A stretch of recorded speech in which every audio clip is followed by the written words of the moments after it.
Hi there, welcome to Adrian and Ryan Stories to Tell. This is episode 4 and the first episode of 2026. Yeah, there you go. Good to see everyone four again. fingers right away. So you got it first time this time. Excellent. First time. Welcome. We're glad to have everyone here. Yes. Hopefully you've been along for this entire ride, or maybe this is your first time joining us. Last time, we're so close to wrapping up our first year as a band, 1996. I don't know if we'll finish it today. So we might not. I mean, so that we've shared this. We came in with like no sense. Like we didn't map this out, so we don't know how many episodes that we're going to be talking about the Kingsnakes. Like you said last time at the end, we have like a basic plan. Yep, little outline we do, but it goes out the window pretty quickly, and it's gotten shorter. It gives us a framework, but we just flow with it. But last time we solidified where the name came from. Yes. It was inspired by a book about the Doors and an old John Lee Hooker song, Crawlin Kingsnakes. And then we also solidified our first year roster with the band. We talked about Nick Pettis, who was the bass player, and Aaron Bray on drums. And then, of course, you and I. And then at the end of last episode, we started getting into our friend Jason Hedrington, who played on keys. Mm-hmm. And we think that he joined in the summer of 1996. I reached out to Jason and chatted with him a little bit through social media, Messenger, and he kind of confirmed that it was around the time of Mike Gerard's going away party. And he was with us around the summer of 96. And that's kind of where we left things off last time. Does that sound about right? I covered it all? Yeah, right. That sounds about right. And so, so far to, bring everyone up to speed, I mean, we touched on this, but it was a whirlwind our first few months with the band. But the whole time.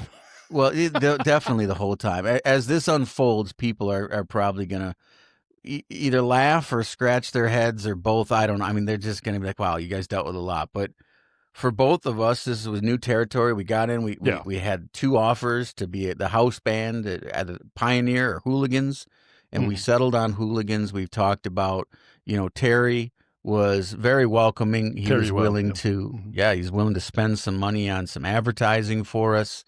And it was really a good springboard for us. We got in there and absolutely.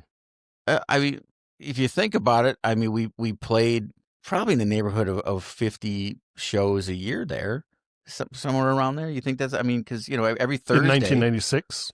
Yeah. I mean, just when we settled into that routine, I think that, we had said one of the episodes that may, obviously if it fell on a holiday, but we rarely missed a Thursday. So, if you average it, maybe 50 shows alone, at Hooligans. At least like 46, 47 shows a year, I think. We and probably that really took gave off us a maybe chance to figure out our stage presence and just really like evolve, as we were in it. And that was a really cool opportunity. Absolutely. And because, we said we, especially once it got rolling, we didn't rehearse that much.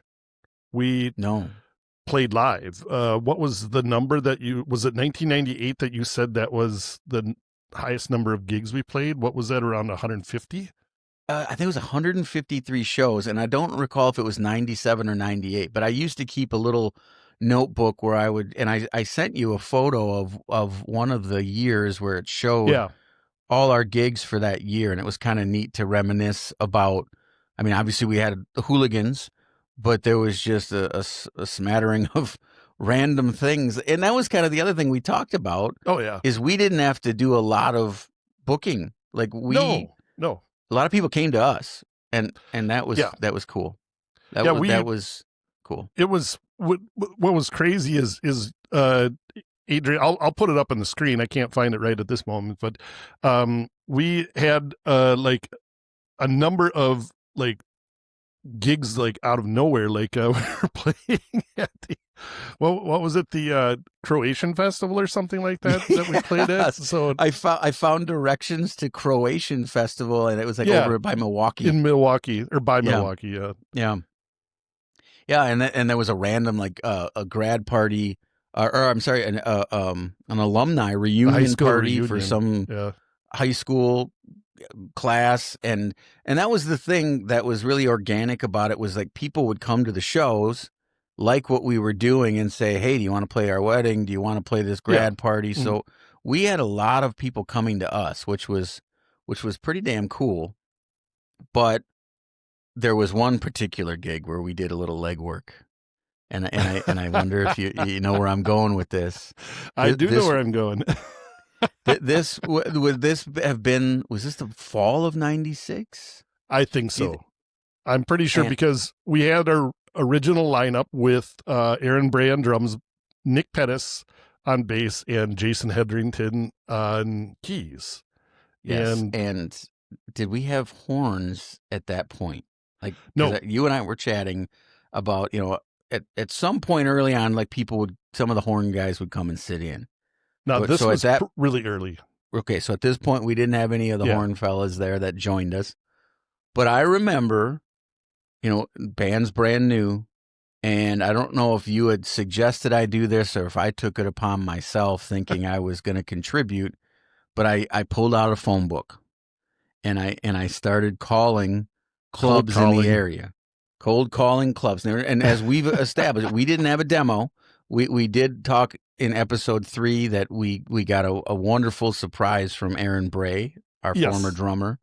He sent us a Facebook page that he had created like back in 2010 called the Crawlin Kingsnakes, The Lost Album.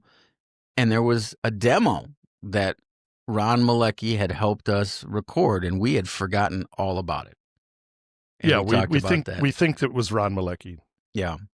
Pretty sure. So, but we didn't have a demo at that point, so I'm cold calling places. And we stumbled across a place that neither of us had heard of just outside of Menomonie, I believe. Menomonie, Wisconsin, called Club 29. Is it still there?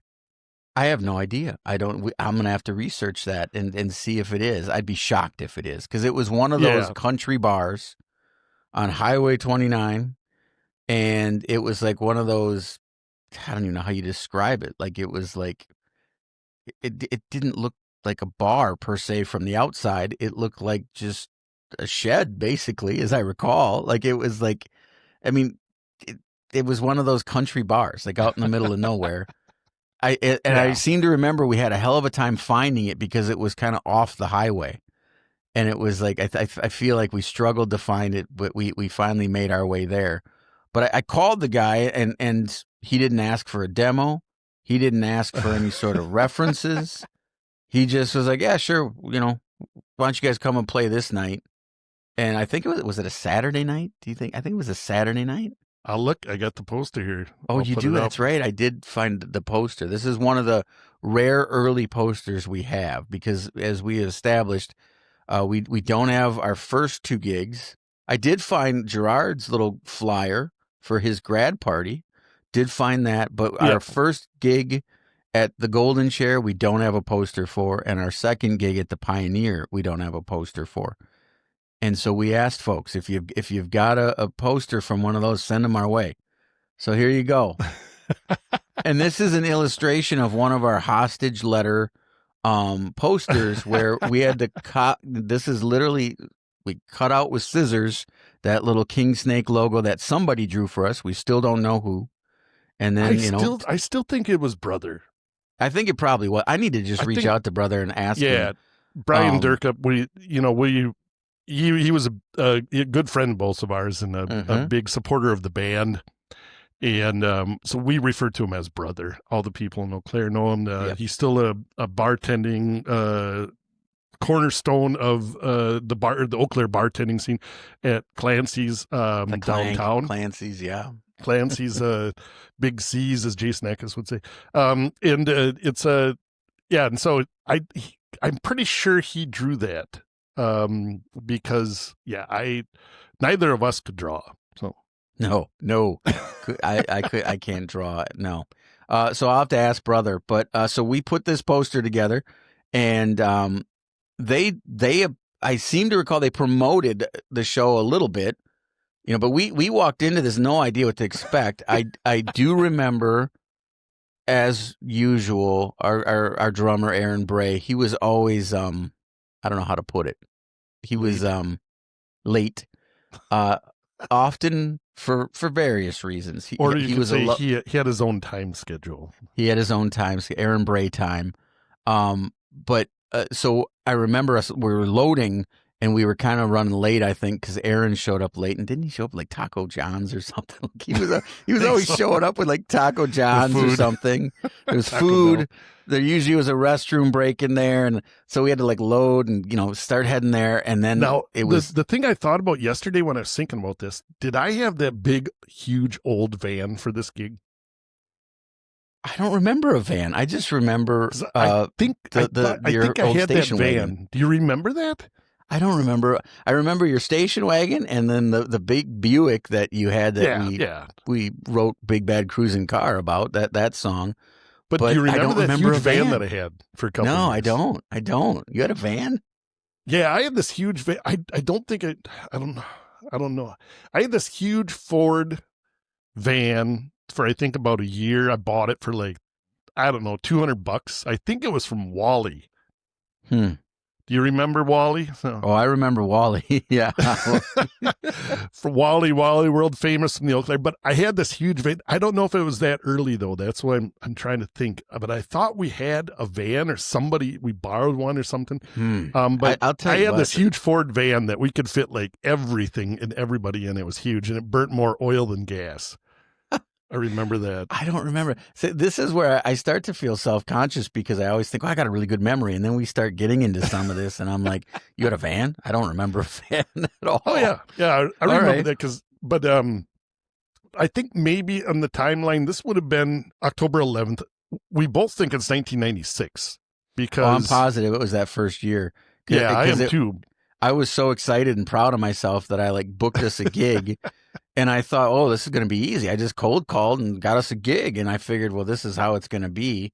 Well, no, I mean, as we said, we got pretty lucky. This is really the only instance I can remember of us having to really try to get a gig because pretty early on, people were coming to us saying, hey, you want to play this? You want to play that? Croatian Festival and other things like that. Like there's a whole host of kind of almost obscure gigs that would just pop up out of nowhere because somebody had heard about us or had been at one of our shows.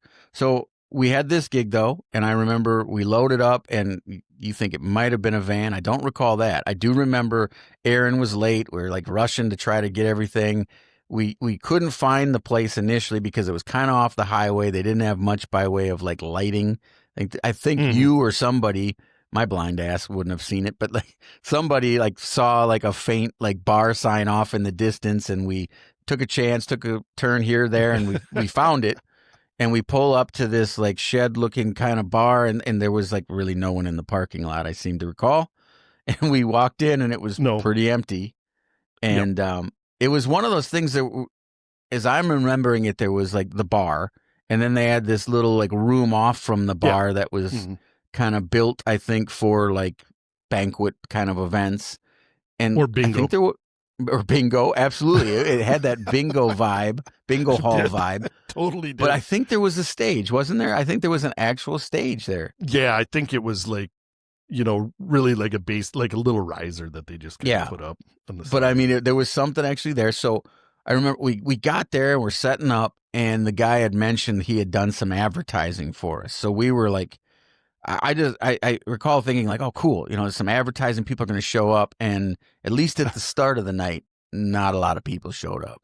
Like, no. I think maybe a few, maybe girlfriends from guys in the band or, like a couple of our friends like rambled in.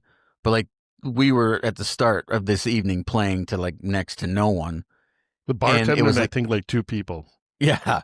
And it was one of those palpable feelings. If you've been in a band, you know that feeling where it's like, okay, well, we got to play, but there's no one here. And this is really awkward because you got the bartender. And I think he was the owner and he was all proud, like thinking, I think he thought he was going to be making bank. Like, here's this hotshot band coming to him.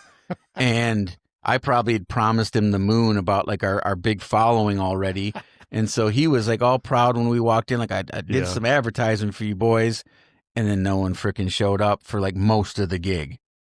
And we have to say it was in the middle of nowhere. Yes, it was the middle of nowhere. Because I think it was one of those things, back before our smartphones and what's that thing from Google Maps or whatever, whatever navigation system. I think like you just cold called this guy, and we were thinking Menomonie. Like, okay, it's in Menomonie. For the people that don't know Western Wisconsin, it's a college town with how many people? 20,000.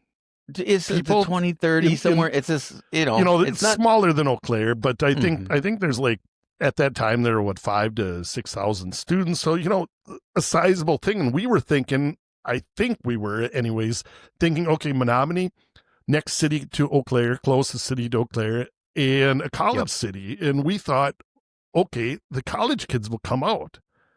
Yeah. And boy, were we wrong. We were so wrong because, again, in our talk about inflated egos, like, so at this point, the band had been together maybe 6 months. And we're March thinking, to October. Yeah, and we started in March. We got spoiled because like we already had a house band gig where we're playing every Thursday night at Hooligans. We're and the shows in Eau Claire were packed, like people were coming, and so we just naively assumed like, oh, it's right next door in Menomonie, people will come. No, not so much. I think we had to break a few times because Aaron needed bathroom breaks. we were just kind of like, all right, like eventually I think some people did show up, but it was still, I mean, maybe 10, maybe 12 people. I mean, it was not. For some reason, number 11 pops up to mind. Okay. I think it was 11 minus probably the half a dozen friends of ours that were there. I don't know why the number 11, but it wasn't a lot. And I just remember that awkward feeling when I would go up to the bar to get a drink, and that owner was kind of looking at me like, I did advertising for you, right? Like you could tell he was not at all pleased by the turnout.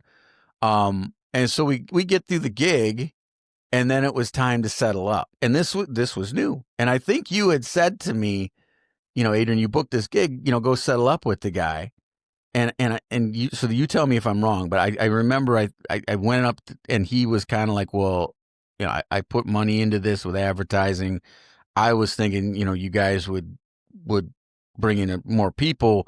So how about I give you half what we talked about? And I don't remember what we'd agreed upon. I probably $300 or something. He said he'd pay us for that night. And I think he offered us like 150 or something like that. And I'm naive, and I think I was like, oh, okay. And I think I came back to you, and I don't know if you tried to talk to him to be like, no, we agreed on this amount. Do you remember? Did you end up talking to him? Because I feel like I got rejected. I went up. I did. Okay. Well, we ended up getting like half of what we'd agreed upon. Yeah. And so we were loading out, and we were kind of pissed about that, and we decided to take matters into our own hands. I don't remember if that was an Adrian decided to take matters into his own hand or if it was like a group decision. Do you remember? No, I don't. I seem to remember I was loading speakers into a vehicle, be it a van or my old red station wagon. And I think at that point, everybody knew we weren't getting our cash. And I seem to remember, I thought we didn't get anything. I thought we didn't get paid anything. And that's why we kind of went to a certain length. Well, and it also could have been because this we were notorious for this. We would drink a fair amount, and so I mean, it always would depend. Like some clubs would be like, "Oh, you can get here's 3 drink tickets," or someone would be like, "Oh, you can have an unlimited bar tab," not knowing what they were getting themselves into, and then we would take advantage of that bar tab, and sometimes that would upset club owners. But I thought we got something. I don't think that happened too often. And especially for this gig, I know I had to drive, so I didn't drink that much at all because obviously I had to drive. You were always very responsible, and in all seriousness, you were always responsible. Me being a blind guy, if I didn't have to drive, then I wasn't. And we mentioned this in earlier episodes, but I have a visual impairment. I don't drive, so I always got lucky that I didn't have to drive, so I could partake in the alcohol. But we got. I don't know how much we got. All I know is we didn't get what we were promised, and we decided we were going to take revenge for that. So we stole a chair. I don't remember who decided to do it. I honestly was outside. I was I remember I was, I think you and Jason Hedringen came and they're like, we got to go. Yeah, And then and it was nothing special as far as a chair goes. No, it was one of those certainly not. standard like bingo hall black It was chairs red. that But we took Wasn't one of it those. red? I thought it was black, but maybe it was red. I thought It there was could've- it like, could've been. or maybe like I don't know. There's something. I thought there was something red. And then didn't we all like sign the bottom of the Yes. chair or something like that? We all signed the bottom of the chair, and we kept that chair for a while. I don't know whatever happened to it, but that was the great stolen chair escapade of 1996. Our first booked gig where we like went out, booked a gig, and it would not be the last time that we were maybe a little disgruntled with what we got paid or like how, and to be fair to that club owner, I mean, We had no idea what we were doing. We had no idea what we were doing, and I may have overpromised things, like, again, thinking, well, do you know who we are? Like, we already are a house band of hooligans, and we've got good crowds coming in, and I just falsely assumed that was going to translate to a good turnout at Club 29 outside of Menomonie, Wisconsin. And when we're done here, I'll have to research and see if Club 29 is still around. I did a quick one, and I don't think so. That was an old Highway 29, and they rebuilt Highway 29 into like a 4-lane interstate. I was on it a couple of years ago when I was back visiting, and it's totally different now. So it may be that whoever owned that had to sell that to the state when they redid Highway 29. That's entirely possible, or just no one came to Club 29. Yeah, it was out in the middle of nowhere. It was like way out there. We had a heck of a time finding it, but it was fun. I mean, even though there wasn't a big turnout, and this was like the early days. We're bonding as a band. Memories go, I ran too much your love.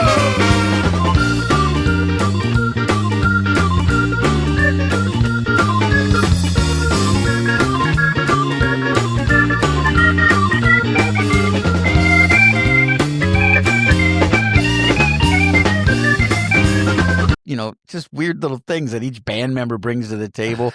Aaron Bray, like, I will forever think of, his game that he used to play. I was just going to say this. The Kevin Bacon, like, yes. 6 degrees of Kevin Bacon. Because we played this the whole time we were going to that gig. I remember.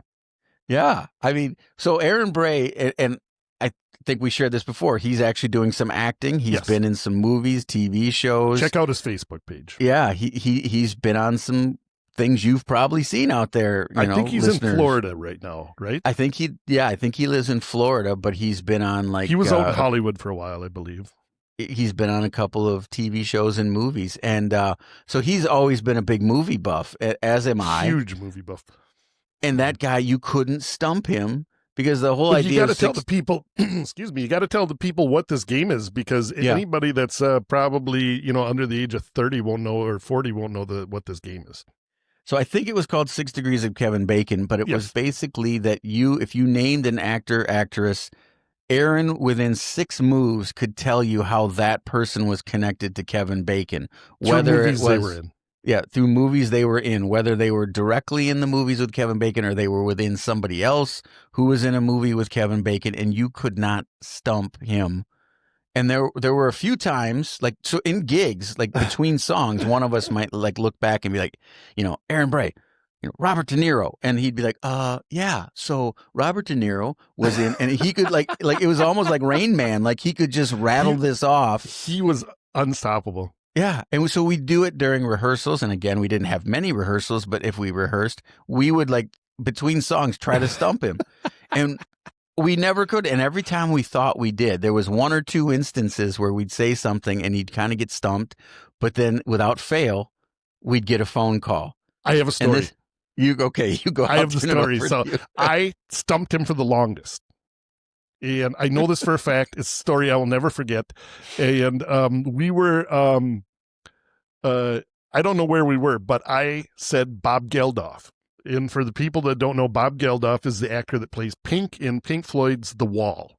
So he's the guy that like shaves off his eyebrows in the movie, you know, and all those freaky scenes.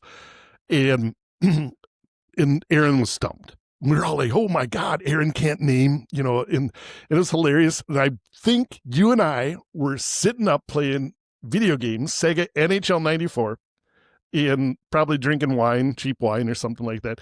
And it's like 4 a.m. and we had obviously an answering machine, and he calls up and the answering machine like clicks, and we didn't even bother to get up because like, who's calling at 4 a.m?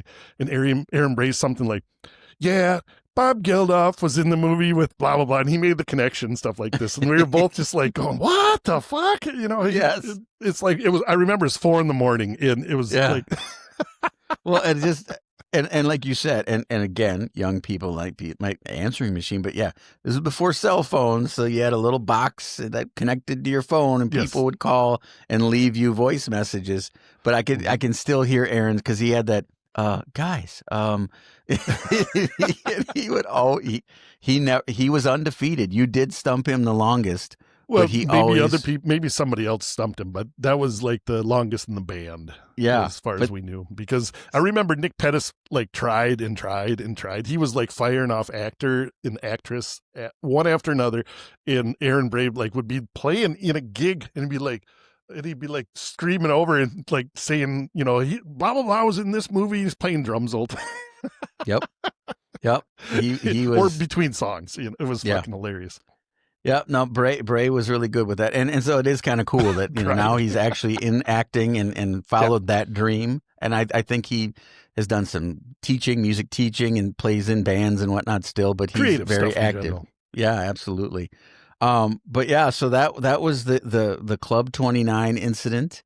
And that was a ride. Was it 6 or 7 degrees? I'm not sure. We'll have to look it up. We'll have to look it up. So. Yeah. But like I said, that was our fun attempt at booking gigs. You know, some bands have somebody that helps them with that. Like we just opened a phone book and tried cold calling. And I think fortunately, you called probably like 20 places. I remember. I think I spent an afternoon on the phone, and I kept running into, "Do you have a demo? How long you been playing? Do you have a good following?" And you know, but this Club 29, he didn't ask really any questions. He was like, "Oh, you guys open this night?" This cycles back to we had no idea what we were doing. None. You know, we were just, there's no, like I said before, there's no like YouTube channel to look at to like how to book your band or, you know, something like that. It was just like, you know, there's nothing. There was just like, you know, we were just calling people and talking to people. Luckily for us, most of the time people came to us. Yeah. And, you know, we would just be like, you know, like back in the day, telephone. You had to be home, or they left a message on your answering machine. And I believe we like say like we're on our answering machine, didn't we record like we were the Crawlin Kingsnakes or something like that? Yeah, so, I'm sure we did. But yeah, and you had mentioned something a little bit ago that I wanted to comment on. Like, obviously, I think people are picking up on it. Those of us that our age, they live this, but younger people. The other thing is, as you said, there was no GPS. No. So you literally had to like go, and this is the early days of the internet, and I don't remember the name of the website, but you could print off directions. You'd go in and you'd type in where you wanted to go. And MapQuest, I think. Wasn't it MapQuest? And then you would print it out. And so you're like, I saw like this 10 pages long. Oh. Yeah, this is a meme I saw. Like, you know, we used to be like pirates, you know, roaming the land with our maps, like trying to find locations like that we used to have to print off to go to gigs. Or in the instance of Croatian Fest, I have a sheet of paper where somebody literally wrote out the directions to get to Croatian Fest in Milwaukee. So it was a different time. Like now, your phone, everything, GPS will get you there, but it was a different time. And you stopped and asked people. You know, it'd be a thing where you're driving around and you just, like what I always did is if I didn't know, I'd stop at a gas station. Yep. And be like, you know, just walk in and be like, hey, I'm trying to find this. You know, but it was a connection with people that we don't have today. You know, you got your phone and it's just, you know, okay, I'm driving here. Oh, take a left here, take a right here, 300 yards, whatever it is. And back then it was a connection. You had to talk to people and see where shit was.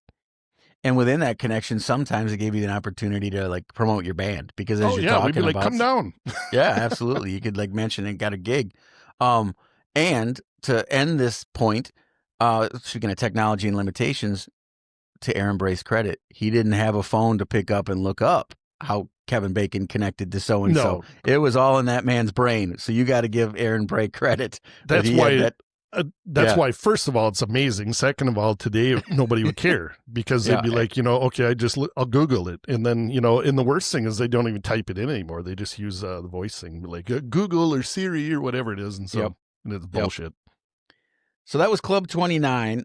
We did talk last time about some of the posters and how we promoted things, and we've shown you a few examples of that. And again, if anyone has posters or photos or newspaper clippings from any time during the Kingsnakes era, like send them our way because we want to share this stuff. But how about T-shirts? Remember our T-shirts? Yes, I do. Talk about that. I mean, because I think that was a Nick Pettis idea. It was. And we probably could have gotten into some copywriting issues back then. But again, we were small fish. I don't think we were small fish, but also like we just didn't know what the hell we were doing. Well, but, we knew that was a copyright thing, but we didn't care because that was Nick Pettis's idea. And we printed off the T-shirts at Fleet Feet on Water Street in Eau Claire. Do you remember that? Oh, absolutely. Fleet Feet was kind of on the corner there. Wasn't it across from Stave and Hoop? The liquor store? It was on the same side of Water Street as Stave and Hoop, but I think 4th Avenue was between that. Yeah. And right across the street from the Pioneer, in the same side of the street as the Grand Illusion. And just to, for all the people that know Water Street, that know, of course, Fleet Feet.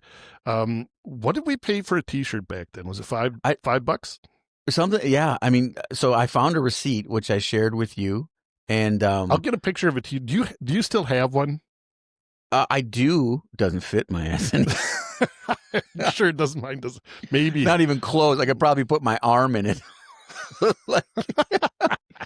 I only have a white one. What would be cool now is if somebody has their T-shirt and they watch this podcast to take a picture and send us this, and we'll put it into the next podcast. That's a good idea. That'd be a cool thing. So I do know I sent you a picture, and it's not a great one of the one that I have, and it's white, and because it's aged, it's like gotten yellowed and kind of. But we had them. Don't in lie, white it was yellow when you were wearing it. Well, I used to sweat a lot on stage, so that's entirely possible. But we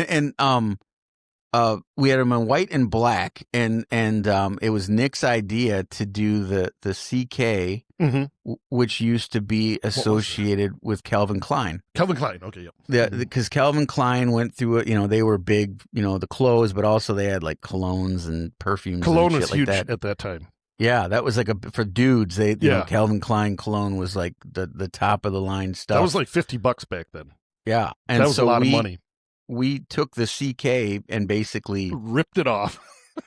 Didn't even try to like be, it was Nick Pettis' idea. So it was a genius idea. It was. People love those shirts. Yeah, we sold a lot of them.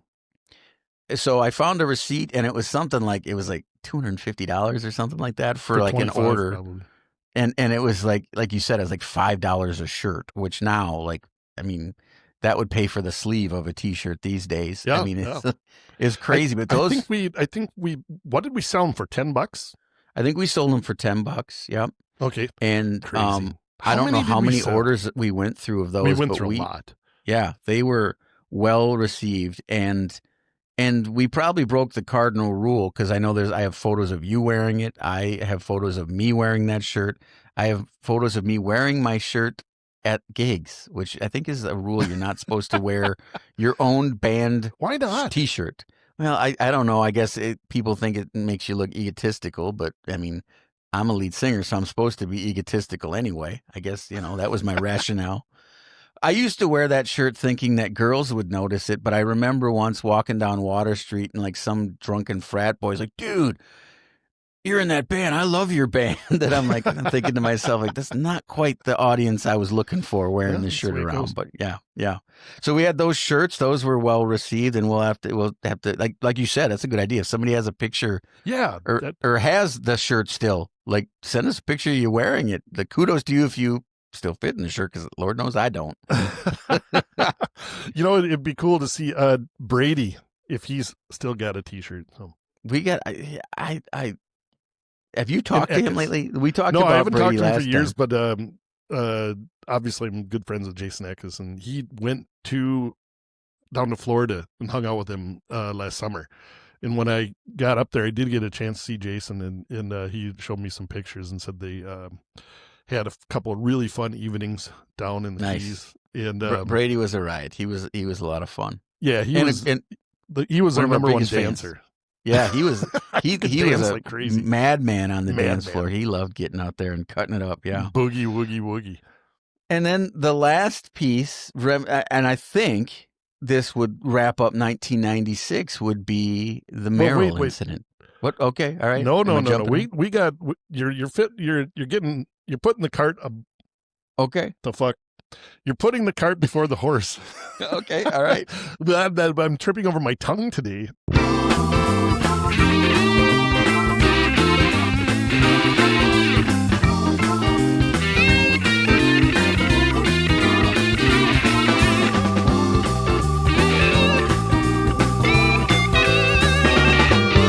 What you're forgetting is that's very important here for us, for the whole future of the band, is writing our own music. And 1996, what was already mentioned here is that I was in singing Statesman from UW Eau Claire, and we did a European tour. In the beginning, I believe it was like May 30th, 31st, we flew and we were in Europe for 3 weeks, toured around, landed in Amsterdam, went to Prague in the Czech Republic, then I believe we went to Vienna, in Graz, and then we went to Budapest, in Venice, in Munich, and then Lucerne, Switzerland. So 3 weeks we were touring, great time, sang some great concerts in some great places. You were home alone because our roommate at the time, we were living together, three of us, Randy Conklin, whom we mentioned, I believe, in the first podcast. Yep. He and I were in Statesman, and we were gone, and you had the house to yourself. And so you can start talking about that. Yes. Well, first of all, it's a miracle that y'all didn't get arrested in Europe. Just knowing all of you, because the Statesman knew how to have a good time. We've talked about the Statesman underwear parties, which were epic. Yes. And we did not talk you guys. You knew did how you to wipe out in front of not hooligans but shenanigans? Shenanigans. I did, and that was going you and home my cousin. You and my cousin Jason. So that was hilarious. Well, I'll share that. Apparently, a new trend is Adrian embarrasses himself on these episodes, but that's okay.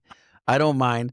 So the underwear party, again, you would wear your underwear. So dudes would wear boxers and ladies would wear pajamas, or sometimes, maybe some negligee stuff. But I mean, people, would wear undergarments and get hammered. And of course, in Wisconsin in winter, it's chilly. In February. So yes, it was in February. I had a trench coat and nothing. Which is pretty creepy in and of itself. Yeah, as I was saying the words, I'm like, this is going to sound. But back then, I thought it was fashionable. I had this long trench coat, so I went. Do you to have the any party. pictures of you in that trench coat? Not from back then, but I have a photo. I kept that trench coat for many, many years. That was legendary. It was a legendary trench coat. I'll have to dig up the photo of me wearing it a few years ago. I finally got rid of it in 2021. Actually, it was the second version of that trench coat, because I don't know if you remember, you were there. It got burned at a house party. Do you remember this? No, I don't. Step on out. Well, let your love light shine. Step on out. Girl, you're so fine. The pretty little baby's plain to see. Step on out and give it to me. Remember the game 7-14-21? Absolutely. So we went to a house party, and 7-14-21 is where you stand in a circle drinking, and you count off in multiples of 7, and if you screw up, you have to drink. And no, that's not 7-14-21, isn't it?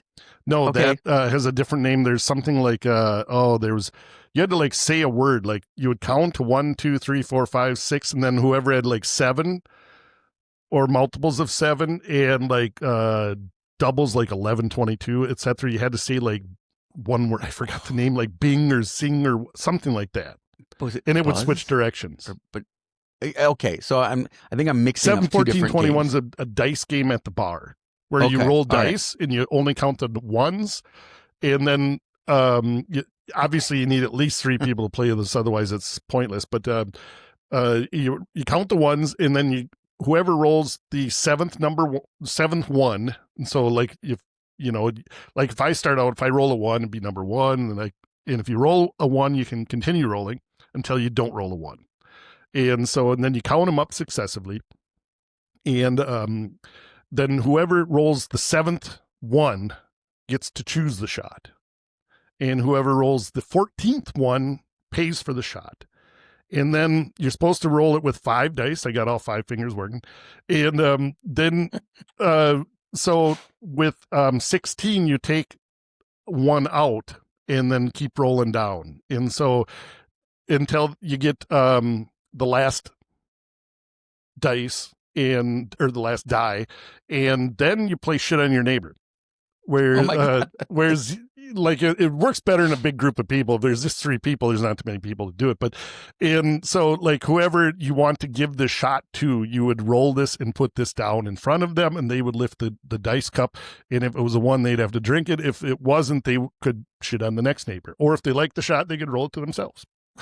Once. My head is spinning listening to. I just remember. I think it was Buzz. I think the game you're thinking was Buzz. And it was 7. It was also with 7s. But it was like 7s and then double numbers like 11, 22, 33 and stuff like that. And so I think you had to like, it also worked with like better with like more than 3 people. Otherwise it's pretty stupid. But you would like count off, and then every time you get to 7, you didn't say a 7, you just said Buzz or whichever word I'm forgetting. And it would switch directions. And if somebody messed up, you had to drink. Well, and so the problem is the first like up to like 30, it wasn't that big a deal, but then when it got higher, then it got really, really confusing because you had to do math and drink. That was hard. Well, I'm confused right now, and I almost want to do a shot. But I remember going to a house party and playing the counting game, but I had the trench coat and I stuffed it in a corner, not knowing it was like right next to the furnace. Oh, and we were sitting there partying, and all of a sudden somebody's like, something's burning. It was my trench coat. And where was that?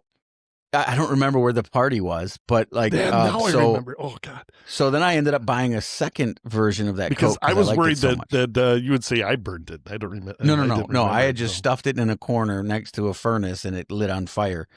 So I had a second version of that coat. So for the Statesman party, I wore just the trench coat and my boxers under it, and it was you. Yeah. And my cousin Jason and I went to this underwear party in a storm. And yes, it was snowing out. Beginning of February. It was freezing rain. And of course, I don't know why I thought I should wear boat shoes or moccasins to this party in a snowstorm in February. And we had to walk from campus to the Statesman house, which was 909 Water Street. 909 Water Street. So it Mike was Gerard lived there. I believe Wally Pingle. Yeah, I remember the house. So. I do as well. Because I went to a lot of parties there, even though I wasn't in the Statesman. But I were an honorary member. I was an honorary, yes, because of my my friendship with you. But I wore that coat that night, and then we were walking back from the party, a little inebriated, and I'm wearing moccasins. And right as we get in front of Shenanigans, which those of you that don't know, Shenanigans is like the dance club in Eau Claire, like it was. It's still there, but I don't know how like popular it is now. But that used to be if you were into dancing, that place was packed. I wasn't. We were not. Nope. But we were walking by it, and of course, right at the moment, play there one time? I don't recall ever playing there. Wait, we played on the other side. Did we? The Finneys. Remember, there was Shenanigans, and then there was a Finneys. Yeah, and I think we did a gig on the Finneys side. That's right. We did. We played there one time, or twice, or a couple times. I think we were friends with one of the bartenders there. I think. I think they asked us to play. I think so. You remember him? But didn't he work for the Pioneer later, or maybe later he worked for the Pioneer. Yeah, or maybe he worked for Pioneer first and then worked for. No, he worked later because I remember later after the Kingsnakes years, I was playing volleyball with Schweck in the Pioneer League. Okay. And we kicked fucking ass. We were good. Because of Schweck. And Carl was Big Carl was he was always I think he kind of like ran stuff like that. Because that team was good. We had Scoop in that team, and Scoop was awesome. You remember playing softball with Scoop? Rest in peace. I do recall it, and yes, absolutely, rest in peace. Scoop and he's my birthday brother because we had both June 17th. Both had the same birthday. So yeah, Scoop was a good guy. Passed away a few years ago. Yeah, it was very sad. I was really happy. I was really happy. Kevin Zoller, in not last summer, the summer before, I went out in Eau Claire like one night, and because like people don't know, I live in Germany, and so when I go back home, it's don't get to go out as much as I used to, but I usually try to get out in Eau Claire like one night, and he like kind of like grabbed me and said, "We're going down to see Scoop," and that's at that hotel. He was working at the time at that dive bar. Lismore. Yeah, the Lismore Hotel, and there's the dive bar. And I was kind of weird, but I went there and it was cool. I got to talk to Scoop, and it was really cool to see him. And unfortunately, then he passed away after that. But he's very good guy. Scoop was such a good guy. But yeah, I think it was probably Carl had asked us. We played Finney's though at one gig. I seem to remember the one time we did set up on the dance floor at Shenanigans. We may have. I mean, seem again, to remember that. Maybe somebody can chime in and help us out. Yeah, we may have. I do know the Finney side, but we may have done on the dance floor side. If we did, like, boy, we probably should have gotten tested for something after that. There was some. I'll tell you what. I'm sorry, but Shenanigans, especially the bathrooms, it was like that could have been a science experiment. That place was something else. But, of course, that night, back to the Statesman underwear party, Adrian's in his boxers, a trench coat, and boat shoes, or moccasins, depending on, people call them different things. As you know, they don't have much traction. You mentioned February, snowstorm. So Adrian biffs it right in front of Shenanigans. Like, I got vertical. Like, I was I was right behind you when it happened. Yeah. And, like, Adrian's feet, like, literally, I don't know what happened. We weren't, like, trying to run or anything like that, but you like your feet like went out from under. You were like completely vertical with the ground and fell like on your back. I don't know how that happened. and I seem to recall there was a line, because there was always a line of people trying to get into Shenanigans, and I remember somebody saying, "Oh, don't see that every day." Yeah, there was a bouncer dude. So I don't remember who he was, but he's like, "Yeah, you don't see that every day." And so that was hilarious, but. So I don't even know how, the trench coat and the Statesman parties, but like you had started telling the story about like me being home alone. Yeah. In when we were in Europe. And so, because the most important thing, the thing that we believe really from the get-go, what we wanted to do with the band is we wanted to write our own music. And that was like Adrian talked about, that I had a vision for a band, and that was from the beginning what I wanted to do. The reason why is because I played in a bunch of cover bands my whole life up to that point. And, cover band is, it's not your own music. And that's why I said, from day one with the band, like, I want to write my own songs. And Adrian started writing more or less poetry, right? How would you describe that? Well, that's all. I mean, so I didn't have the slightest clue. I mean, as we've established, I didn't read music. I didn't at that point write music. I mean, I write music now in the sense of I write songs, but like if you ask me to chart out a song or write, I don't do that. So you had basically just said it's like poetry, like write poetry. So when you and Randy went to Europe for those 3 weeks, as you said, I had the house to myself, and we had we both took advantage of a screened-in front porch. That was awesome.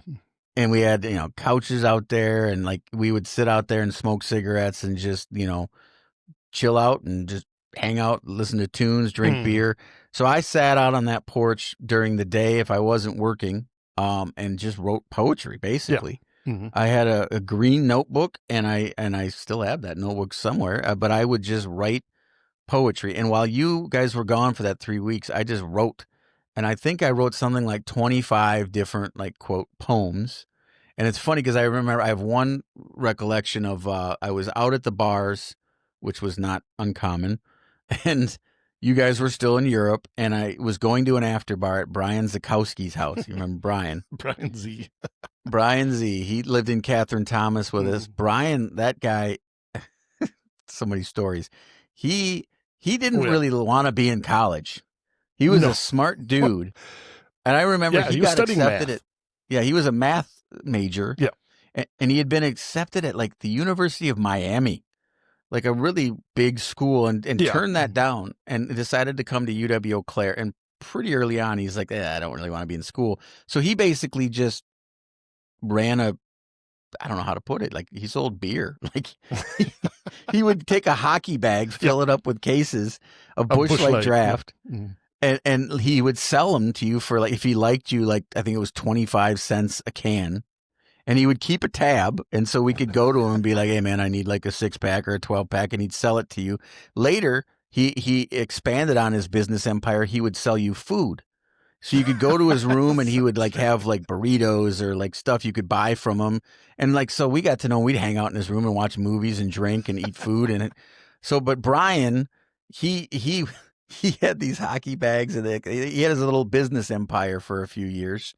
Now I forgot like why I'm even talking about Brian. You went to an after bar with Brian. So. Oh yeah. So we went to an after bar. By this point he lived off campus.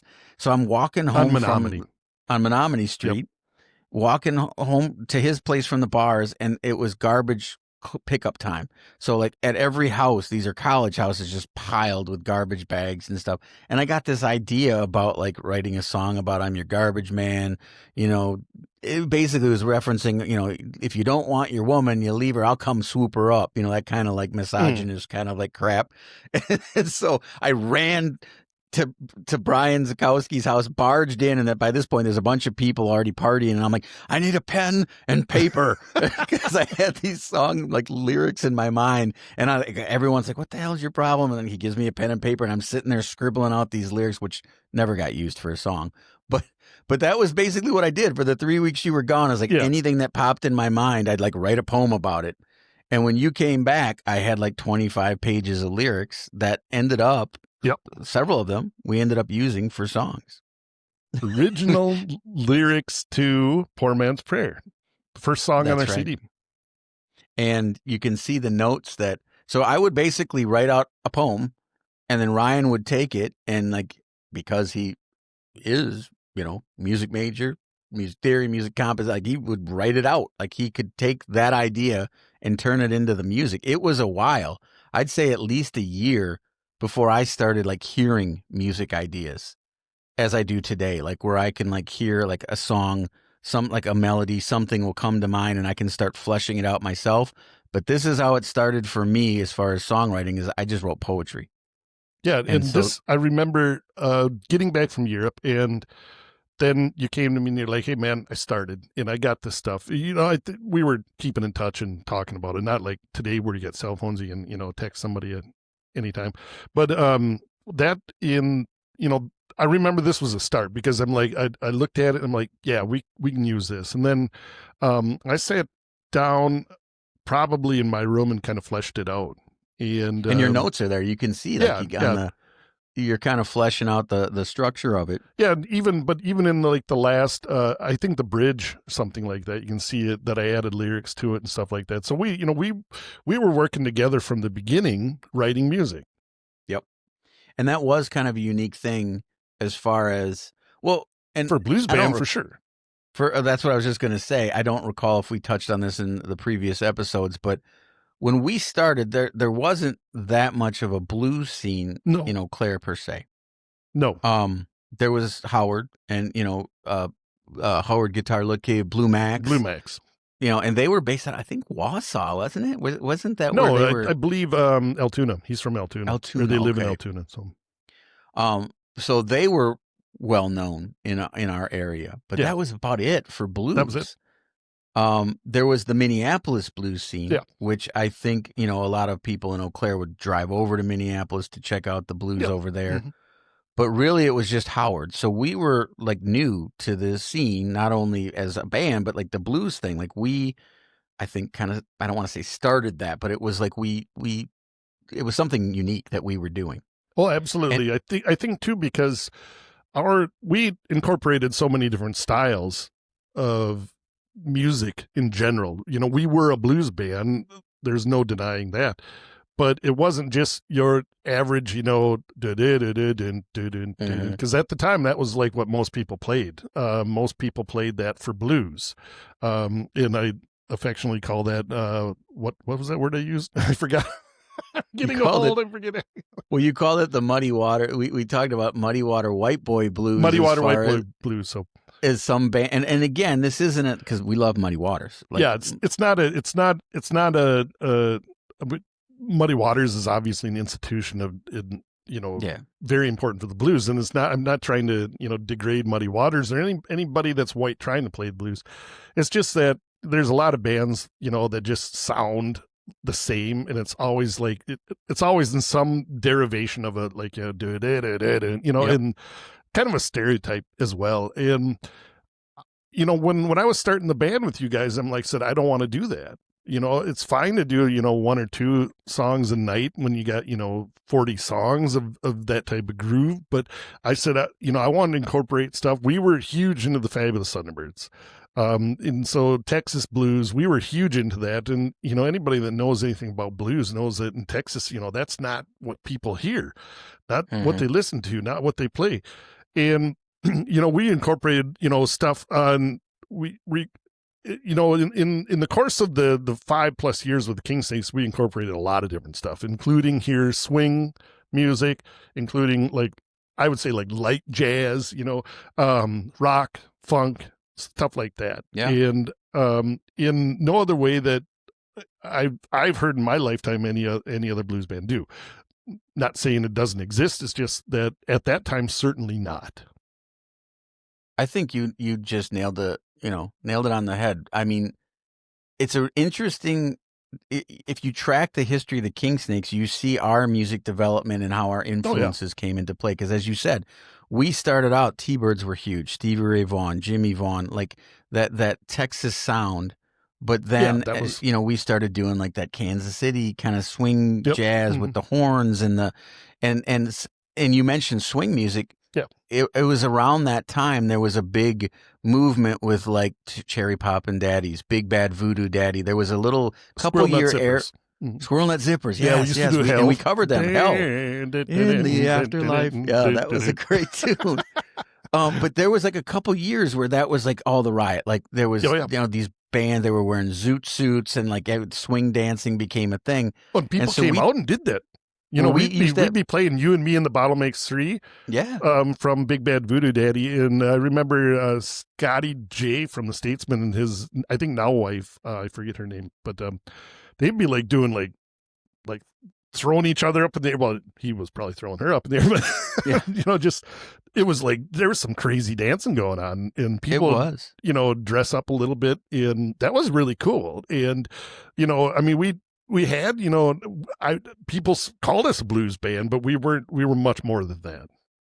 We were, and I think it was something unique. And to be clear, and you said it, and just to emphasize, we love Muddy Waters, and this isn't a dig on white folks. It's just there's an authenticity to it. I think you and I've talked a lot about this. Is you can listen to an artist, and it doesn't matter black, white, whatever. Yeah. And you can tell if it's authentic. Yeah. Yeah. Whereas some of it is they're trying to emulate a sound, but it's too polished, too neat, too clean, and that's what we didn't want to do. That we wanted to do a lot more than just a da na na na na, and we wanted to do it justice. Yes, because I think you and I have talked about this, and I guess this is as good a point as any to start the race talk. Absolutely. Yes. We. Both of us here got into a style of music in the Midwest that was not popular. We both grew up in, white as white could be. Well, you less than me, and Beloit, at least you had black people. In southeastern Minnesota, I remember the first people of color I saw. I was like, oh my God, everybody was white. white. I'm not saying white's bad, but it's just like I was into the blues, and so like I said in the last episode, my dad, I told the story about my dad taking us to see B.B. King, me and my buddy Nick Coverman when we were 14 or 15, and stuff like that. And it was just like, and I was hooked, and I'm like, this is my type of music. And, obviously from day one, you were probably the same way as me, that race was a very big issue. I do firmly believe that music is one of the best things to combat here, bigotry, and racism and things like that. And I think, especially when, as a musician, that you at least strive to handle the race issue with respect. Yeah. Well, a few thoughts from that. I mean, you and I talked a lot about this Yes. over the last several months. It was always important for me, and I wish I could remember who this was. I was in high school, and I was getting into Stevie Ray and the blues. So, I'm the kind of person, if I'm into something, I'm going to just, everything I can get my hands on, go to the library, read articles. I remember reading an interview. It was either Kenny Wayne Shepherd or Johnny Lang, who talked about the importance of representing music in a way that is authentic and paying respect to like African American culture. Like their point was they never wanted to put something out that seemed to be exploiting or not respecting culture. And I've always approached it that way, is I want to make sure that the music sounds authentic and is showing respect towards the people that founded that music. Absolutely. And so we always have tried to be mindful of that. And one of the best compliments I ever got, which I wasn't there to witness it, but I had an uncle who passed, and one of his kids, he was listening to our album after it had come out, and he was in the hospital. One of his kids had come in and said, "What are you listening to?" And they said, "Well, that's your cousin Adrian." And they said, "Oh, I thought he was black." And and like, but that meant a lot to me, because I want somebody to listen and say, like, this seems authentic. Because let's just be real. There are people you listen to and it's like, that is too polished. It sounds like blues per se in its structure. And it doesn't matter white or black. There's some black dudes I've listened to. It's like, that sounds way too polished. That doesn't have that feeling that comes with the blues, like that authenticity. So we really tried to do that, whether it was the Texas style blues we started playing, or we did cover some Muddy Waters, and we covered some of that traditional, I mean, when you're playing blues. 3, 4, 5 hours a night, you gotta, you can't just, play the same 10 songs over and over. And so obviously we'd play like, Black Cat Bone, or, got blackout on the Manish Boy or whatever, Manish Boy. Great songs, and classics. But it was just like, so many blues bands like that was pretty much all they were playing. And even if they did write their own songs, it was basically taking that groove and just putting new words to it. And that was the one thing we did not want to do. And you could look at our first album and listen to it even today, and you'll hear it. It's like, there were distinctive things that we did in each song, in trying to pay respects to what we thought was, authentic blues, with other elements. There are elements of jazz in it and stuff like that, and whatnot. But I believe it's effective, and it shows, our integrity for the music. And because we both got influenced by Stevie Ray Vaughan, and he was the first one. He'd be like, go back and listen to B.B. King, listen to Albert King, listen to Freddie King, listen to all these guys, listen to Albert Collins, listen to Robert Cray, stuff like that. He was telling, all these people, go back and listen to these people, and he said that all the time until he died. And his brother Jimmy, continued. And I think we've tried to do that. Absolutely. Because in our gigs, we would make sure to talk about who they were. And we joked about when I first started, I didn't know how to talk to a crowd. So I started from that place of like, I wanted to represent me. So I'd be like, oh, this album was recorded in 1982. And I learned, okay, that's not what I'm going to do, but I am going to talk about, and we used to tell stories about like Sun Seals or different artists that really mattered to us. Mm-hmm. And the hope was that people would learn about it. And it's the same thing we're doing with this podcast. It's why in each episode we put like the artists that we reference, because we want people to go out and discover this, to listen, to learn, and especially younger people, because unfortunately, and this is where we start sounding like old bastards, but it's like First grumpy The old cult- bastard yeah, the culture sighting. is like, it's, I don't want to say dying, but like there's not a lot of young folks playing blues now. There's not a lot of young people that I hear that I'm like inspired by what they're doing. There's a few, but there's not a lot. And so this is where we're trying to keep that alive by talking about these artists and making sure that people know who they are Well, and hopefully check it out. I think a lot of younger artists, I think there's a missing connection, because I don't want to name names right now, but I listen to, I try to listen to the younger generation, younger than we are, and I just can't get into it. There's nothing I can hear where I'm just like, man, that's some really good shit. It's it sounds good, but it's just not, doesn't do it for me. I don't know how to describe it. I'm with you for the most part. As you and I've talked about, I've always been the searcher where I'm always listening to a lot of different music. And there's one or two artists right now that I'm like, okay, I could see them carrying on the torch. But you're right. A lot of it, it's just, and I do this a few times a year where I'll literally do searches for like current, newer blues artists. Mm-hmm. And it's rare I come away with like, wow, this person's doing something right. It's usually like, nope, skip that. It's like, it's just, it's hard to explain to the average listener, but Ryan, you tell me if you feel this, but you just feel it. For me, I feel it. I listen to it and it's like, it grabs me and I know like, okay, that's real. And whereas there's some of it, it's like, okay, no, that's not. and for me, that it makes no difference what type of music. If I'm listening to a songwriter or something like that, like we were talking, about John Prine. Yes. And it's just like, we're both kind of, you're getting into him maybe for the first in-depth time in your life. And I've had phases where I listen to a song to learn it. But we're both remarking the last couple of weeks that we just like Jesus, he writes so good. Yeah. And it's something where we always knew it, but I think we both are spending more time in his music.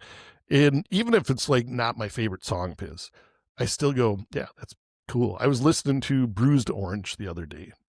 One of his albums. It's a live album. I'm gonna buy it. Check that out. I don't know that one. I'm gonna buy it on vinyl. I found it in the UK and I can get it shipped here. But it's it's just like, oh God, because there's one song about fish and whistle or something like that. And I'd heard it a long time ago. I listened to it a long time ago. And who's that actor that loves him? Oh. Who's in Caddyshack? Who's that guy? I'm having a blackout, man. Chevy Chase? No, the guy that played the gardener in Caddyshack. Oh, Bill Murray. Bill Murray. I forgot he's one of my favorite actors of all time. It's in the hole. It's in the hole. The llama, big hitter, the llama. I love that. I love his character in that movie. 8-ball coming through. He told a great, he loved John Prine, and he was in Second City TV. Or what was it called? Second City TV, or what was it called? Second City was their comedy troupe in Chicago. Yeah. And he said they were right across from this coffee shop. I forget the name, where John Prine played quite often. And he said he was really jealous of him being a musician because they just drew in crowds, and or at least John did. And he said that he was going through a particularly rough breakup and just was really for weeks moping around. And then he heard some John Prine song. I forget which one it is. I had to go back and listen to it. Something about Mars. And he's like, yeah, I caught myself laughing. And that was the first time in almost a month that I had any positive reaction to anything. And that was John Prine. He's like, that's the power of John Prine. He got to know him later and they were good friends. And I just think that speaks to, the art of his music too. But that goes to the authenticity thing that we're talking Yeah. about. And, we got a little off track with the blues thing, but I think it makes no difference what type of music it is, because I think personally here, I got to have that connection with any musician, and that's why sometimes I don't get, musicians. I'm just like, I don't want to listen to it. You're the guy that you'll give them more of a chance than I will. And I'm just like, listen to 5 minutes. I'm nope. But Move on. I think you and I, we're searching for the same thing, though. We just approach it differently, because you find something you like, and that feels right to you, so you stick with it. Absolutely. I'm always searching for that feeling, often feeling disappointed, but then I will stumble on somebody, and it's like amazing. And John Prine's a good example. But you're absolutely right. And you talked in the last episode, because like John Prine, like we've talked about, like his songwriting is so amazing. Yeah. But then like B.B. King, you talked about B.B. King hit one note and how that just blew you away. Well, I saw him and 9 that's an times. example. Yeah, but that's an example. Yeah. It isn't just the words you're writing; it's the note, and that's what we seek out, is those types of musicians that really have that authenticity, and that's what we're getting at. Robert Cray, I saw him last summer, and 71 years old, and I can say, go out and see Robert Cray while you still can. He can still fucking sing, and really good. He's notorious for hitting the high notes. He still has that huge tenor range, and do it now while he's still in his prime. I was blown away. My beautiful lady Nicole, she's become a huge Robert Cray fan. We saw him the first time 2019 in the U.S. We just happened to be, she just happened to stumble upon, he was playing at the Minnesota Zoo when we were there visiting my parents.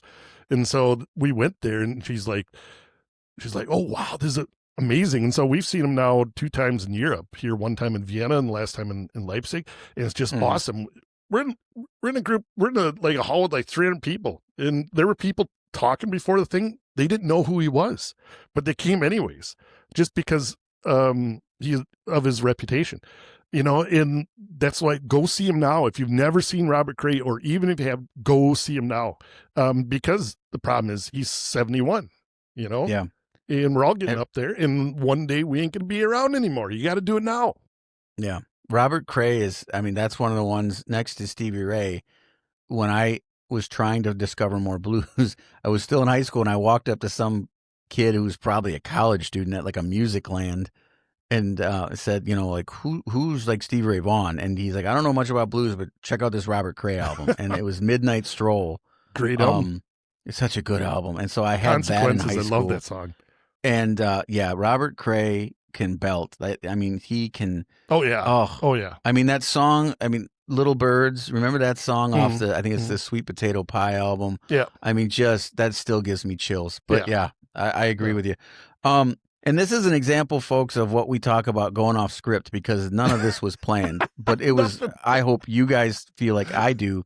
This is a really powerful conversation, though, because it really talks about our band. Like we started, when we started, it was like Santa T-Birds, Texas, blues. Yeah, and it evolved into so much more over the years. Oh, absolutely. And that really speaks to the authenticity that we were seeking out. Well, Ryan. Again, we went off script, and that's okay.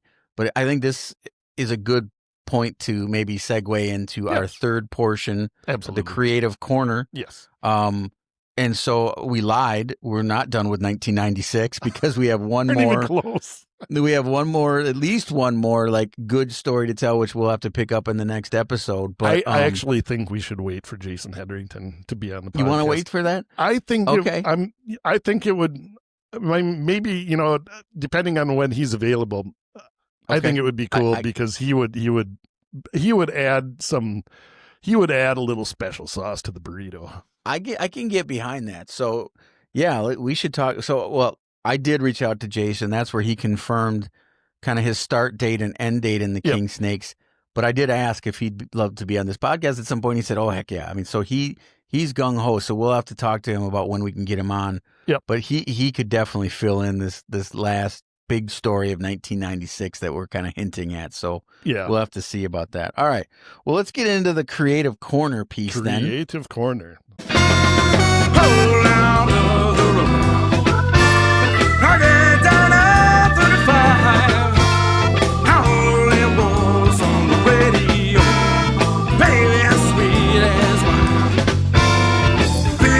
tank's near empty, almost the end of the line. You know, as we'd like to have a little end the show, just like what we're listening to, what we're working on. So, Ryan, what are you listening to since we talked last? Well, as always, show and tell. I love how you bring this stuff. I mean, maybe I need to start bringing some show and tell. I know. I think I showed it before, but I'm showing it again because I've listened to it like 3 times in the last week on vinyl. And this is Johnny Blue Skies, aka Sturgill Simpson, and I'm not an expert in French, but I think it's Passage du Désir or something like that. So it'd be the Passage of Desire, I think, if you translate it in English. Johnny Blue Skies. You saw this concert, I believe, right? Yes, last May of 2025. It was full. And it was awesome. Well, you said it was awesome, the concert. Johnny Blue Skies, I've been listening to that, and just how multifaceted that album is incredible. You know, you got elements of like soul, I would say, almost. Yeah, country. Definitely. And little jazz kind of in there. Yeah, like almost, yeah, like I said before, Steely Dan. I can hear Steely Dan in there. Just such a great album. And it sounds so good on vinyl. It's the concert it's one of the best concerts I've ever seen. He played for over 3 hours, and he did not. I mean, his band. And I saw an article, GQ magazine or something, that said that Sturgill Simpson has the best touring band and concert going right now. I've heard a lot of people say he's got a great band. I mean, it was tight, and there was literally, he hardly talked between songs. It was just transition from song to song. And at one point, he's like, all right, we got like, I think he said like 15 minutes left. And then he played for like another 45 minutes straight without any break, any talking. Like it was just incredible. Just an amazing show. And that album is really, really good. That's kind of his comeback album because, you know, for those that don't know, he was out of music for a few years because he had vocal issues. He had surgery, and there was some concern of would he be able to come back. Okay. And then he came back with that album. Speaking of the French title, he lived in France for a while. Like he went overseas and was like basically trying to find himself, and he wrote that album, and it's just a stellar album. So good. Great songwriting. And that's I've been listening to that, and then I alluded to I've listened to John Prine's Bruised Orange a couple of times on Tidal, and I just found the album, I think, like yesterday. I'm going to buy it probably tomorrow because there's a company in the UK that will ship to Germany that they specialize in importing American records, and this is like an American copy that they don't sell in Europe. And so I was just like, oh yeah, and so I've been listening to that too in John Prine for sure. That's kind of been on regular rotation. So the John Prine, you know, there's that live album that we referenced last time that I find myself listening to quite often, and then I went back and listened to like some of his later stuff. The last album he did before he passed, and then there was that album In Spite of Ourselves. That's so a I've great continued album, on that front.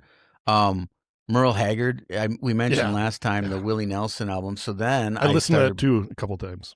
Well, then I started listening to some actual Merle Haggard, and I found a live album in Austin, Texas, which I just put on while I was folding laundry, and I was like blown away by how many like hits, like one after the other. I had no idea, like some of the stuff that he had written, and just talk about diversity of sound. Like, you know, there was some horns on this album and like different things that he was doing, and I was like, I need to definitely listen to more Merle Haggard. Dylan, we talked about Dylan, and we said how both of us don't get it. I was reading an article the other day about his album Desire, and it was like at this weird time where, you know, before he started doing the stuff he did with the band. So I thought, all right, I'm going to put that on, and I started listening to a few Dylan albums for an afternoon, and again, there's parts of it I don't get, but there are some where I was just like, wow, that songwriting. That's just and I literally would stop because on like Amazon Music, you can like click on lyrics and it will show you the lyrics as, you know, it's coming along. And I was just following along, and I'm just like, man, how does he write some of that? Like getting all this stuff like crammed into like a line. Wow, it was just like, well, this is really amazing. Zach Bryan, I don't know if you've listened to any Zach Bryan, but he just came out with an album a couple days ago.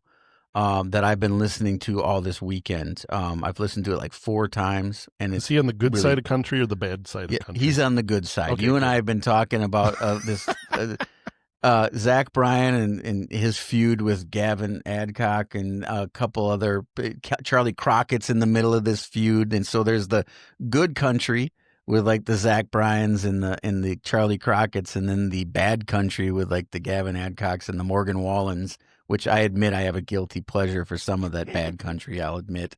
But the Zach Bryan, but then the last thing I was going to bring up, and this lends itself to a little bit of the grumpy old bastard rant, and I'm curious your thoughts. Okay. And so I'm bringing this to the table. You brought last time a discussion around AI. Yep. And how people are using AI to like put out some blatantly false stuff about And artists. ironically, I've seen a lot less of that. Since you said something? Yes. I don't know why. I don't know if like my phone listened, but I've been sending you stuff though. Every time I see something on Facebook or now, I'll send it to you because I've been seeing more of it lately since we talked about it. Weird, because I've been getting less of that in my feed, and I don't know why. And I got one that I thought was it, and I did some research, and it turned out it wasn't it. It was actually real, and so I was just like I was ready to come in heavy hitting this time with some more examples, and I haven't found any concrete examples to show anybody or to tell anybody. Well, you inspired me because after you brought that to the table last time, I'm like, I thought of this. The other day I was working, and this happens to me every once in a while. Just a random song pops in my head. Yep. And a Clapton song, Eric Clapton, his album 24 Nights. It's a double live album where he played at Royal Albert Hall. Yep.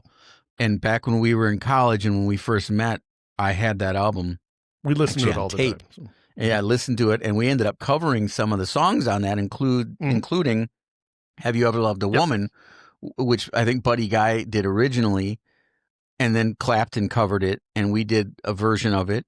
And along with a few other ones off that album, I think. But anyway, so one of the songs from that album popped in my head, and I started listening to that album, which led to a few days of me listening to Clapton. Mm-hmm. And I started feeling some internal guilt. And I was talking to you about it, like we were like messaging back and forth. And I'm curious what people out there that listen to our podcast here think. How do you separate when an artist you respect does things that you don't respect? Yeah. So Clapton during COVID said a lot of things that really pissed off a lot of people, including me and I think you. Yeah. And I really struggled with it because, you know, Clapton historically has gotten himself into trouble. Like back in I think it was the 70s, he said some really racist things. Yep. And that was in the height of his addiction. And he basically just said that was heroin talking, you know, and I don't, whatever, I don't know. Did he really ever apologize for that stuff, or was it just kind of I think he did. I think he did acknowledge that it was wrong. And, he got sober. And I think later, once he got sober, he acknowledged that he said some hurtful things. And, so then he kind of had a good stretch where people respected him and, he was clean. He's still sober to our knowledge, and people revered that, and I mean, I can't imagine it's easy to stay sober in the music industry. There's a lot of temptations and whatnot. But then in COVID, he just started really spouting a lot of anti-vaccine things and was it pissed off a lot of people. Oh, And sure. Van Morrison also, he and Van Morrison both were spouting off a lot of anti-vaccine things, and they were putting out songs. Like Van Morrison put out a few songs that were about anti-vaccine, anti-government control, and a lot of people were really angry about that. And so I wrestled with it. Like, so I spent a good few days listening to Clapton, and so that was my question I wanted to share with you is how do you do that? Because it's hard. It's really hard. That's an important topic, and because cancel culture has been a big thing. I hate that. Since the whole Me Too movement came about, there's been an internal struggle in our culture about cancel culture, and there are those that canceled Clapton with those remarks, and now he's gotten a lot of heat for that. His career suffered because of that. There are some people that flat out refuse to listen to him.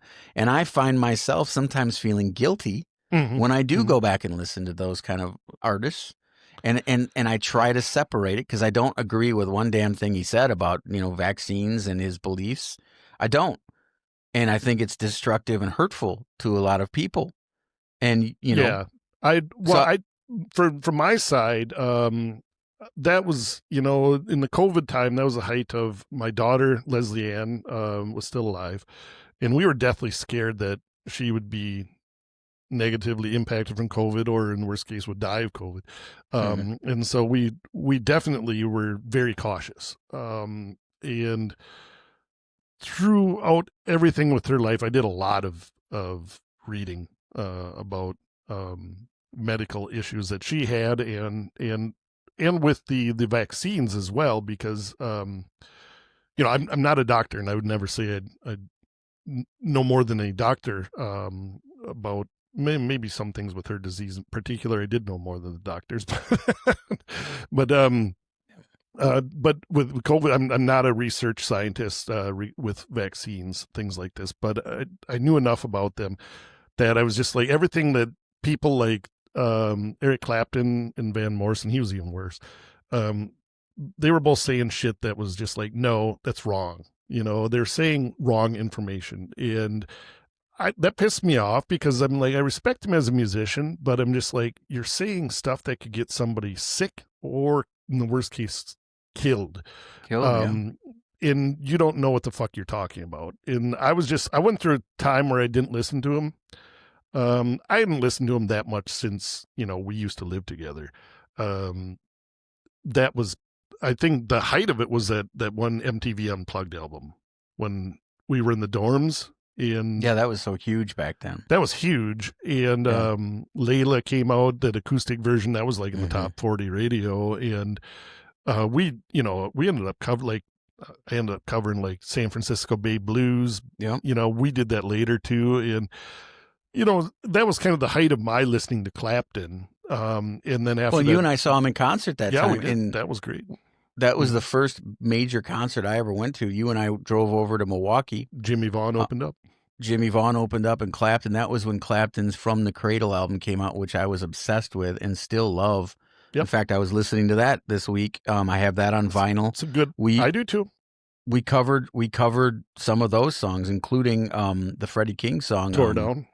Oh, well, Tore Down, but there was also Your Sister Loves It. It's her favorite song we did. Why is it not coming to me? Every day. Slow Blues and C. Yeah. Take your roll. That song. Oh, now it's not coming to me. But so we covered a lot of that. But so I really wrestled with that, and I was curious your thoughts, and I'm wondering what listeners out there and viewers think about that. And it's not just Clapton. Another one I've wrestled with, Ryan Adams, not Bryan Adams, but Ryan Adams, the singer-songwriter that used to be in Whiskey Town. And then he had a solo career. He got canceled.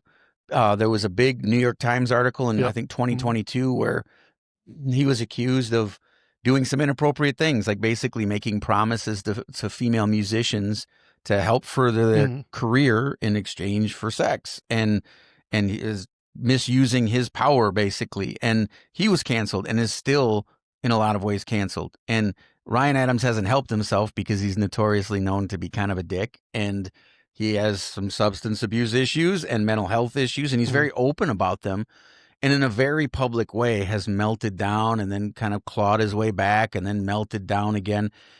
But he's had a profound impact on my singing, songwriting career. And so I wrestle with that every time I want to put him on. I'm like, am I somehow supporting somebody that has hurt people? And so it's a really tough thing. I liked him in Whiskey Town the best. That was good stuff. For me personally, that was his.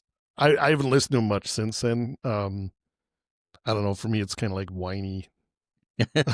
Well, you and I did whiny, cover cry some in of my that. drink music. So you and I have done many solo shows, like just acoustic, outside of the Kingsnake stuff, and we would cover some of that Whiskey Town stuff. Yeah.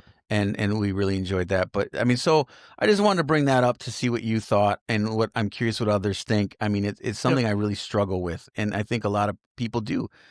What do we do with the artists? Like, then you could go all the way back to the 70s. Like, there's room, Mick Jagger or Steven Tyler and Underage Girl and Crazy Things, and it's like, even Zeppelin, right? There's, Zeppelin, and but they're revered as these rock gods. But some could say, like, but they've done these things that could be viewed as really horrible.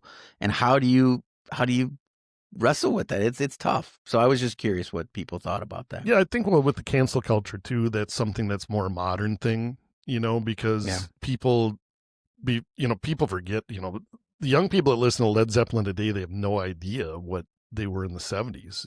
We were, kids in the 70s, and so we don't have any idea either. When we were growing up, there on the radio all the time, and by that time they were done, and there was nothing new. And so, we also don't have an idea, and we're 51.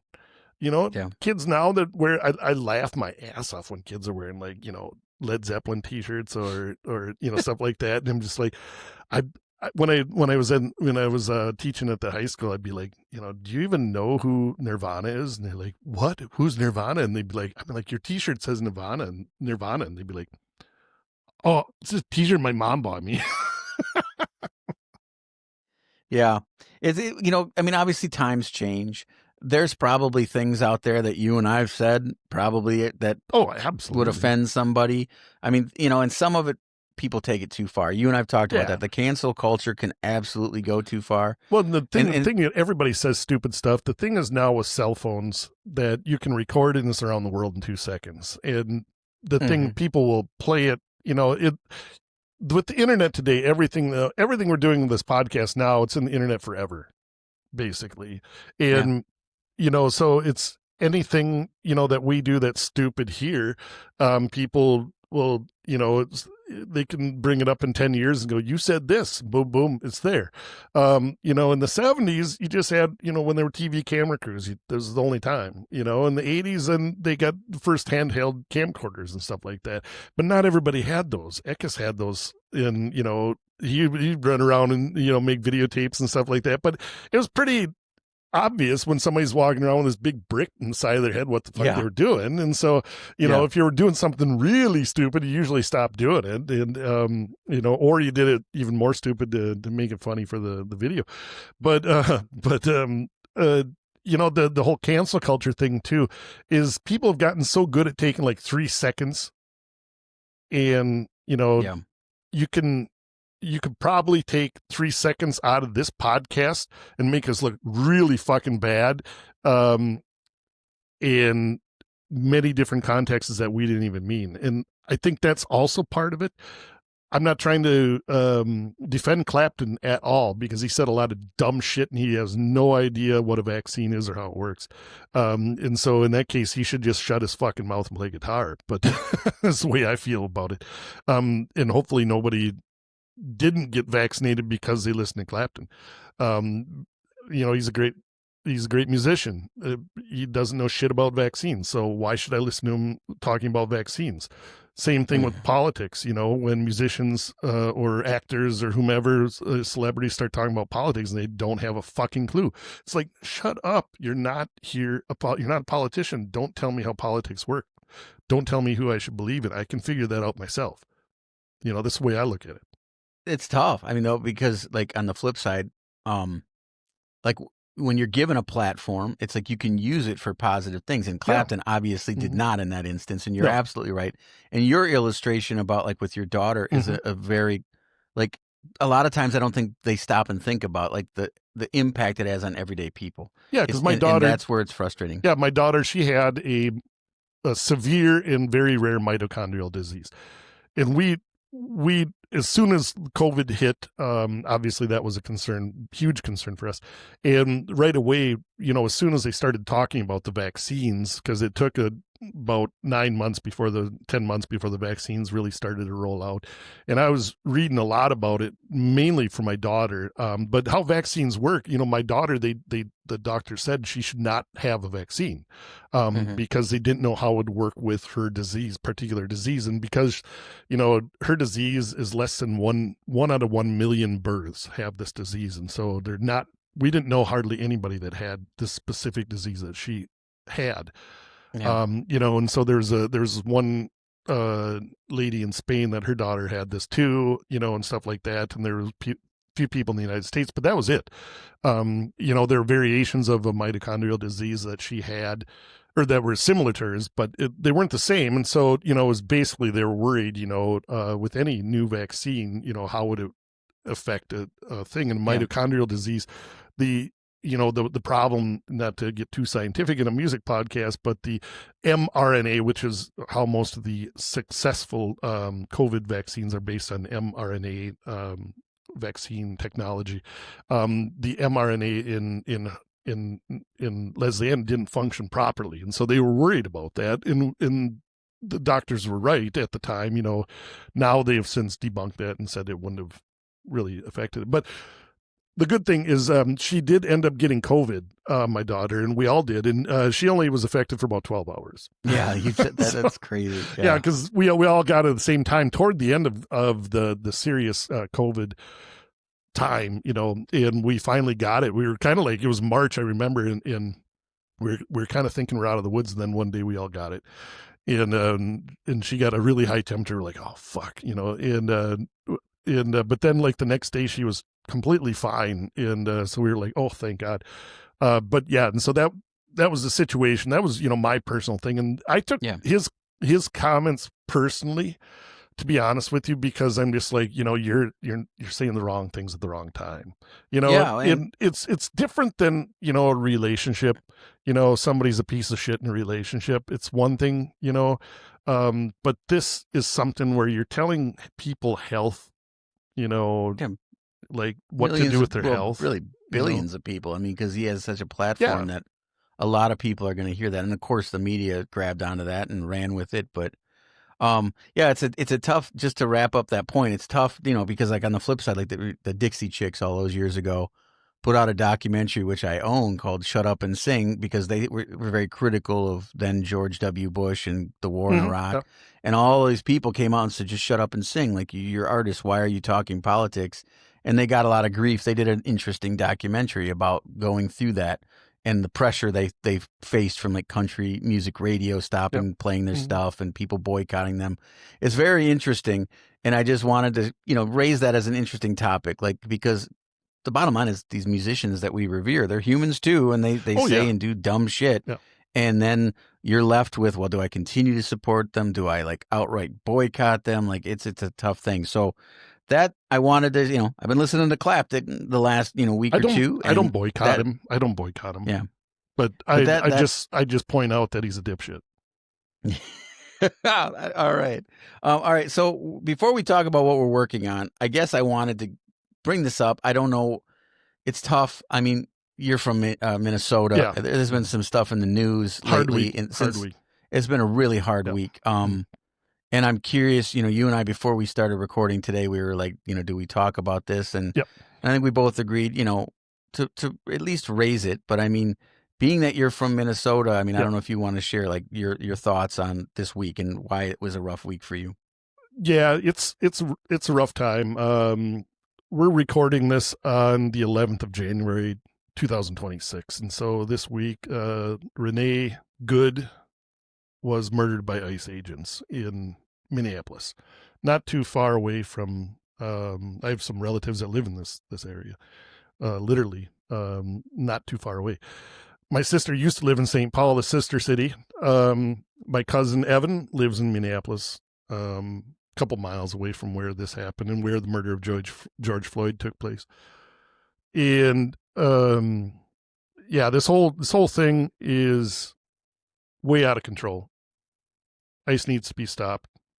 And it's unconstitutional. And people have to wake up. And I'm not talking about, this is not left or right. This is not Republican. This is not Democrat. This is here trampling on the Constitution of the United States. And people have to wake up because rights are getting taken away. And this is sadly probably won't be the last murder by ICE agents. They shot some people in Portland the next day. Mm-hmm. And they're not following any protocol of law enforcement in the United States in anywhere. I've read a number of different things, and all of them, all law enforcement officials say anytime that you discharge a weapon, you fire a weapon at somebody, you have to stay there. And you have to, there's certain things, all these things you have to do. This guy, and the worst thing is he called her a fucking bitch when he's walking away after he killed her. And this is just like, you know what? I hope this motherfucker gets karma that he deserves. Yeah. So I knew it's hard for you because you're from Minnesota, but I lived in Minneapolis for about a year and a half. Mm-hmm. And Great it city. wasn't well, I mean, I have mixed feelings on Minneapolis, but not bringing it full circle back to music. When we used to play, you and we'll get to we had gigs in Minneapolis with the Kingsnakes, and I don't want to share too much, but I always felt like Minneapolis, as far as the music scene, there was like this, like kind of like this, arms crossed, like, oh yeah, show me, like, they talk about Minnesota nice, and sometimes that's kind of a passive aggressive. Yeah, I mean, because like when I lived there, it wasn't always nice. I mean, but admittedly, though, I lived there right after the George Floyd tragedy. Yeah. And it was really powerful because I was able to see that location and how they had turned it into a shrine. And the city was still trying to recover from that. Yeah. There was still signs of, burned buildings and all the things. And I could feel the palpable, like the suffering and pain that was still in that city. And now watching this, now I live down by Chicago, but watching some of the places I remember seeing, and just like, it's devastating. Yeah. And to mention what you were saying, like everything is out the window as far as the Constitution and norms, and like it's going to get worse. I just see it spinning out of control. Yeah. And I don't know how we pull back from the edge, honestly, at this point. Like, I don't know what it's going to take. But the fact that people are celebrating the murder of another human being is disgusting. I don't understand. And that's what I personally, I had a really hard time Wednesday evening. And I basically, I decided, I'll be honest, I know they're friends of mine, or else I'll gladly say former friends. So I posted, and this is the way I'm going to go forward from this day, is that you got a small window to renounce Trump and all this mega bullshit and get on the right side of history. And that's the same for former friends. And I said former family members too. And it's time to do it. If you do that, we're cool. If not, we weren't ever friends. We weren't ever family. And I don't give a fuck who it is, because this is out of control, gone too far. All of our grandparents, great-grandparents, etc., that built this country up to what it is here are rolling in their fucking graves right now. Yeah. To see people and to see this fucking asshole Trump here just completely tread on the Constitution in the process, everything like this. And even outside of the Constitution, like just the norms, like some of what we're doing with other nations, and it's like, it's completely destroying what America was viewed as for so long. And I'm sure you have a very unique perspective living over in Europe, and what you're seeing from that perspective. But I often think about that, like how we are looking to the rest of the world, where we used to be a beacon of hope, and now it's just this, it's a pile of shit. It really is. And it's not, I don't know. I feel powerless in many ways. And when you were speaking of, grandparents rolling over in their graves, I was speaking to a friend of mine who's, in his 80s just this morning, and he had made a comment that he said his one hope is that before he dies, that this regime is gone, because he hates the thought of dying knowing that this is what we've become. And that was really powerful when he said that. Very powerful. And I completely understand. One thing I just don't understand today, and I don't know why it is. We've talked about this. We used to go down to the joint, drink beer, have political discussions. Sometimes with, you were at one point, you were the president of the Young Democrats on campus College Democrats, yeah. UWEC. And I remember one particular time, I can't remember who this guy's name was, but we were sitting down. We had somebody from the Young Republicans, if not the president of the Young I Republicans. think it was the president, yeah. We had Zach Silk, if I remember correctly. Do you remember Zach? And, and me and maybe a couple other people. I don't remember exactly who, but we were sitting there whole evening, one of those corner tables in the window in the front, drinking a whole bunch of beer, and we discussed about everything, in politics. And there were some heated moments, for sure. But there was also laughing and but in the end, we all shook hands and said, there are a number of situations where we're just going to have to agree to disagree, but there was never, ever one point of trying to dehumanize somebody that you didn't agree with.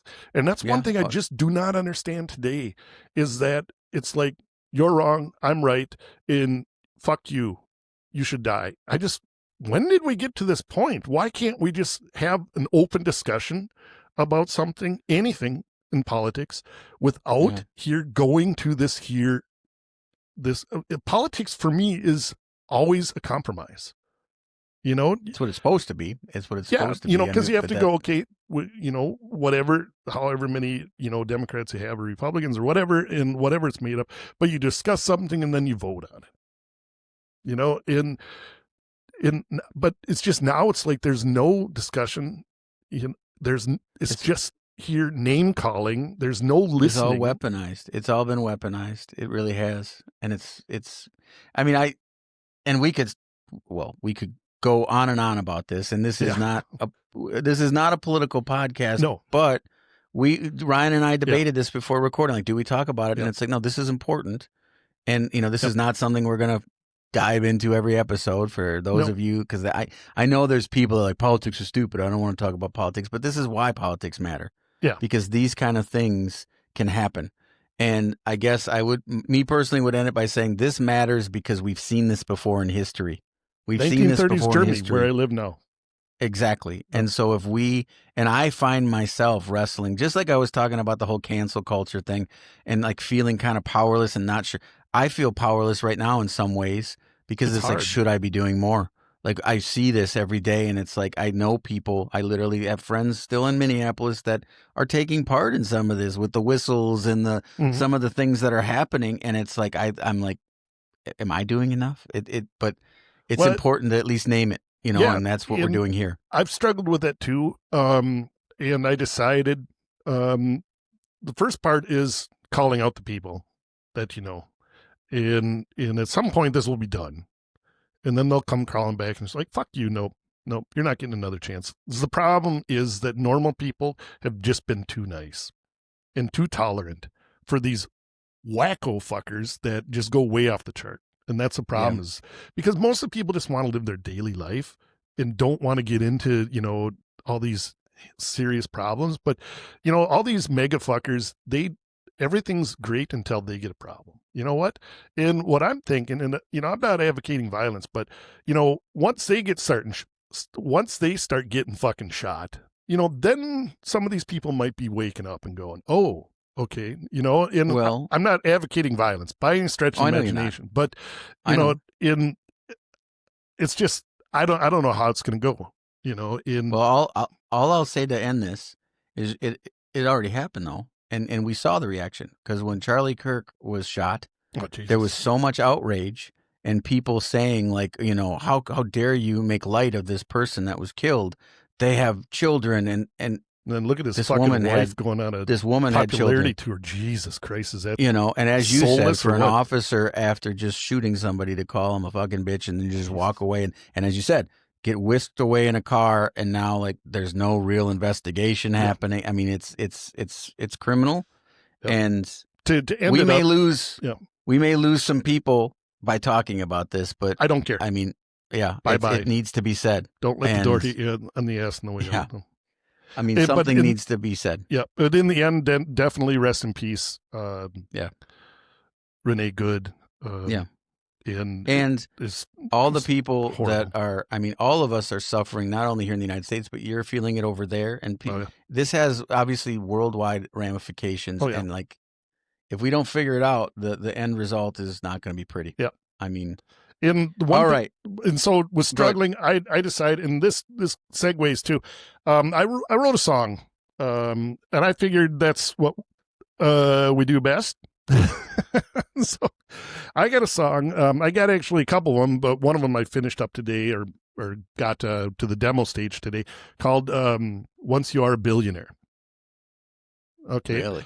And so I'll be sending that to you in the next couple of days. I'm looking forward to that. And it's obviously this whole problem. In my eyes, this whole problem is directed by billionaires, like Elon Musk, fucking asshole. Obviously Trump, he's a billionaire on paper, probably has less money than we do because he's so in debt. but well, not anymore, because he's enriching himself by, which is illegal and should be. Yes. Another example of how things have gone out the window as far as legality. But because what I did this afternoon was I organized all the songs I'm working on right now. Because I got a lot of stuff. I've been writing a lot in the last year plus, and we're talking about 10 Feet Tall and Bulletproof. We're talking a lot about that, and we're going to get that rolling this week, and there'll be much more information about that in the future. And then and so I wrote down all the songs that I could record at the moment, and I got 8 to 10 I can record at the moment. You've been busy. And including if you include like Melancholy, which I wrote, 25 years ago and stuff like that. I've never recorded that. Love that song. And I love that song. And then we're working on something too. Rambling Thoughts come to mind. Yes. And I'm excited about that song. So to all of you, like Ryan, I just need to give you a little kudos. I mean, I've known you for 33 years. But since you and I have been chatting since July of 2025, and it led to the creation of this podcast. Well, I think it was your songwriting. Before that. Your songwriting has gone to a whole different level. I mean, thank you. I just am seeing you really being very deliberate and like taking time. Like we talked, I think last episode, how we both traditionally wrote pretty quickly. Yeah. But you are like putting some time into it, like 10 Feet Tall. You've been working on for a while, and we're still kind of fleshing out some of the structure. Well, I think, because we talked about that last time about being more deliberate with writing. Mm-hmm. And we talked, you said you would like to do that more. And I said, that's one of my things I have been doing recently. Because in the beginning, we both were just kind of waiting for that lightning bolt of inspiration to come, and boom, and you got a song. Yep. And, and then through Guy Clark and hearing about his writing style and his amazing life, I'm like, I got to spend more time in songs. And then, also we're getting back to working together. And I think it's cool because like you have a lot of really cool ideas for 10 Feet Tall that I never would have honestly come up with. So that shows how well we do work together. Yeah. Because I would have recorded 10 Feet Tall and Bulletproof, and I just would have recorded me and a guitar. And it would have been amazing because it's a cool tune. It's a good song, but it's just like the ideas you got, I know are going to make it a great song, and it'll be interesting. And then, people will be hearing about it in podcasts. It might take some time before it's done, but we're in no hurry with that. No, we're not. And this week, you and I have been fleshing out some of the structure of that song. That Rambling Thoughts Come to Mind. You sent me, and I was just blown away by talk about authenticity. Again, when you listen to an artist or you listen to a song and you feel that it moves you, like there's something there, and that's what I felt with the Rambling Thoughts. So I'm excited to see that one, rolled out to the world eventually. And this one you're talking about with billionaires, I mean, that to me is the root of this, is like money. Yep. I mean, there's money to be made, and there's money to be made by dividing us. That's why it's become weaponized. Yep. That's why this playbook was used in 1930s Germany, and you're seeing it here, dehumanizing human beings to like split us apart, and because there's money to be made. And so, I'm excited to hear that. Yeah. And the crazy thing is, I'm glad I made this list because there were some like new songs that I wrote like a month ago or 2 months ago that I forgot about.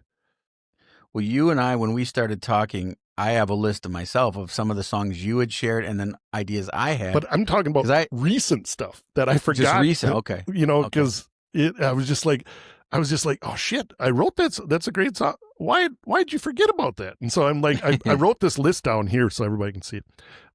So I can see it. But I'm just like, I gotta work at these. I'm working on a bunch of stuff, for us. And I'm working on at the moment. Nicole's got a project of children's songs that we're working on too. It's in German and stuff like that, but really good songs and really, really cool things. And, trying to just, I'm trying to focus in these really hard times on creating good art, because I think art is a good barometer of what's going on. And there are two ways to look at it. Billionaire Song's a protest song. And this, is to help people, see what's going on. In the best case scenario, some billionaire, hears it and then changes his or her horrible ways, because you don't need to be a billionaire. 500 million's enough. But I got a couple. Or what's that? Or they could just give us $1 million so that we could build this podcast. I mean, that maybe they'd feel a little better. Yeah. But and then with those children's songs, stuff like that, I'm just thinking about got to start with the kids and kind of do, things that are perfect, to get kids to grow up right, because I think that's a big problem today. It's a huge problem. It really is. Well, yeah. So you got a lot, we have a lot. I mean, we're working together on that 10 feet tall and some of these other things. And so a lot of good things coming down the pike for folks. Admittedly, we kind of scrambled, to get, we've got these 4 episodes here and, just trying to get a good foundation. And then eventually we're going to settle into a routine. We were talking originally, try to do an episode a month, but we've had a little free time. You're going to have a little time to work on some of this recording stuff. And that'll be exciting to be able to roll some of this stuff out in the coming months. And we'll keep everyone informed on that. But that's a little bit about what we've been listening to, what we're working on. That's the Creative Corner. And I think that's what we're going to cover for today, episode 4. So this has been Adrian and Ryan's Stories to Tell. For those of you that we pissed off, it's been nice knowing you, and I'm sure you can go and find another podcast that meets your bias, but we felt there were things that needed to be said. For the rest of you, please keep coming back, and we appreciate you taking the time to listen. Thank you. And watch. Oh, Danny boy, the pipes are calling from glen to glen and down the mountainside. The summer's gone and all the roses dying. It's you must go and I must buy. But call me back when summer's in the meadow, or when the valley's hushed and wide with snow. I'll be here in sunshine or in shadow.